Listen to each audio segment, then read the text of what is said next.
Hello, আসসালামু আলাইকুম। আমি মঈনুদ্দিন হাসান চৌধুরী। তোমাদের দ্বিতীয় ক্লাস নিয়েছিলাম আমরা তালিকা সেট তালিকা পদ্ধতি থেকে সেট গঠন পদ্ধতি কীভাবে করতে হয়। আজকে আমরা ক্লাস তৃতীয় অঙ্করায় কিছু আমরা বেসিক জেনে নিব। যেমন ধরো সসীম সেট কাকে বলে, অসীম সেট কাকে বলে, এগুলো আমি গত ক্লাসে বলছিলাম, এই ক্লাসে আমি বলবো তৃতীয় ক্লাসে। তো সসীম সেট, যে সেটের উপাদান সংখ্যা গণনা করে নির্ধারণ করা যায় একে সসীম সেট বলে। মানে কি, এটা কি ফাইনাইট অথবা ফিনিট, মানে কম হবে। যেমন আমাকে দিয়েছে d equal to x comma y comma z, মানে কি এখানে দেখো তিনটা উপাদান এবং এর বাইরে কোনো উপাদান নেই।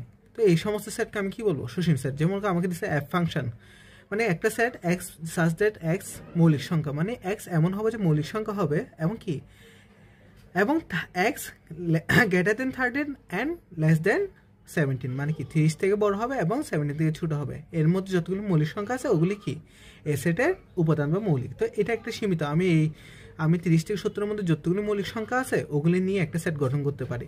এটা আমি গঠন করা যায়। কিন্তু আমার একটি সেট আছে, এটা হচ্ছে অসীম সেট। যে সেটের উপাদান সংখ্যা গণনা করে নির্ধারণ করা যায় না একে অসীম সেট বলে। যেমন করে আমি এই উদাহরণটা বারবার দিয়ে আসতেছি, equal to x such that x বিজোড় স্বাভাবিক সংখ্যা, মানে আমি বলছিলাম এক্স এমন হবে যে বিজোড় স্বাভাবিক সংখ্যা। এখন কয়টা আমি বলছি, কতটুক হবে। তো এটা আমি কোটি নিতে পারি, লাখ পর্যন্ত নিতে পারি, কিন্তু আমার এতটুকু নেওয়ার দরকার নেই। তো আমি এটাকে যখন দেখাবো, আমার এতটুকু যখন লিখতে পারবো না, আমার খাতায়ও কি হবে না, কুলাবে না। তাই আমি কি করব, লিখছি এন ইকুয়াল টু, মানে এ সেটটা ইকুয়াল টু আমি লিখতে পারি না 1, 2, 3, 4 কি ন্যাচারাল নাম্বার সেট। তাহলে আমার স্বাভাবিক সংখ্যা সেট হলে আমি কি করলাম, একটু খাতাটা নিলাম। তা আমার দেওয়া আছে এ ইকুয়াল টু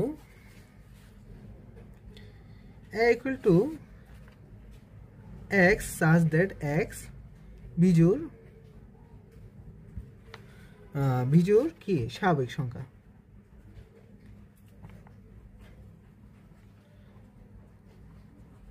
এখানে দেখো, আমি যদি যদি তালিকা পদ্ধতিতে প্রকাশ করি, বিজোড় স্বাভাবিক সংখ্যাগুলি কি জানি, এক্স সাজ দ্যাট এক্স, মানে এক্স এমন হবে বিজোড় স্বাভাবিক সংখ্যা হবে। তাহলে আমি বিজোড় স্বাভাবিক সংখ্যাগুলি কি জানি 1, 3, 5, 7, 9, 11 এরকম করে চলতে থাকবে না। আমি কি এতগুলো উপাদান লেখা আমার পক্ষে সম্ভব? তাই আমরা কি করবো, এরপরে 3টা বিন্দু দিয়ে বোঝাবো এটা অসীম, মানে কি চলমান থাকবে, মানে কি যতক্ষণ পর্যন্ত আমার বিজোড় সংখ্যা নির্ণয় করতে পারবো ততক্ষণ পর্যন্ত চলমান থাকবে। তো আমরা সসীম সেট বা ফিনিশ সেট দ্বারা বুঝবো সীমিত কিছু উপাদান নিয়ে গঠিত সেট। আর অসীম মানে কি, যেটা কোনো লিমিট নেই, কোনো সীমা নেই, মানে এটা কোনো ধরনের মান আমরা কোনো কিছুতে আবদ্ধ করতে পারবো না। তো এরপর আমরা দেখো, আমরা সসীম সেট আর অসীম সেট পড়ার পর দেখতেছি এখানে ফাঁকা সেট। যে সেটে কোনো উপাদান নেই একে ফাঁকা সেট বলে। ফাঁকা সেটকে ফাই দ্বারা প্রকাশ করা হয়। এখন দেখো, আমাকে একটা উদাহরণ দিচ্ছে, হোলি ক্রস স্কুলে 3 জনের ছাত্রের set x belongs to N, মানে ন্যাচারাল নাম্বার হবে।